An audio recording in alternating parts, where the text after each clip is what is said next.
Hello mga mami! For today's video po, tara samahan niyo po ulit ako sa ating panibagong araw. Maaga nga akong gumising, akala ko may pasok ngayon sila Kenta. Laman ko nga sa kanya na may announce daw kagabi na wala nga daw pasok ngayon. Unang araw pa naman ng pasok, wala na agad pasok. Sana nga umalis na nga ang bagyo para nga makapasok na nga ng tuluyan ang mga bata at para makatuyo na rin ang mga sinampay. Pagkalinis na nga na rin ng daddy Adjen, nilagyan ko na nga ito ng magic sarap at asin. As usual, ipipirito ko lang naman yan. Tapos ay rin na nga at maaga na nga rin akong magsasaing. Kayo rin ba mga mami natatamad kumilos kapag nga maulan? Masarap naman talaga matulog kapag nga nag-uulan. Tingnan nyo nga itong si Tanggol at si Tope, tulog na naman. Tagal ko na nga ipinapasalin yung bigas na yan kay Kenta, ngayon nga lang naisalin. Pinunasan ko lang muna itong lagayan ng bigas bago ko nga ilagay dito sa ilalim ng lamesa. May dumaang nga magtitinda ng sitaw, bumili na rin pati ako ng okra. Naisip ko masarap nga palang i-partner yan sa piritong isda. Pinulang lang ko lang yan mga mami at alam nyo ba kung ano yung lutong bulang lang? Nakuluan ko lang yan diyan sa luya at bawang. Pagkatapos ay nilagyan ko lang ng konting asin. Hindi na rin ako naglagay ng bechin dyan o magic sarap dahil naglagay na nga ako dito sa piritong isda. Tapos kung nga magluto doon sa kubo, aring at dinala ko na din sa loob ng bahay. Mga natutulog nga yan, naamoy lamang ang isda, bay mga gisingan eh. Ha?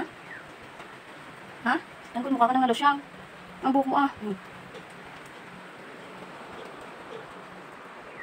Tinakpan ko na nga lang muna yan sa lamesa at antayin lang namin ang Daddy Adjet para sabay-sabay na kaming kumain. Mga mami, kain po tayo. Thank you Lord sa blessings. Bago matapos ang video na ito, baka nga hindi ka pa nakapag-follow, please follow my page, Mami Cheng Vlog. At yan lang muna ulit mga mami. Thank you for watching. God bless. Ingat po tayo palagi.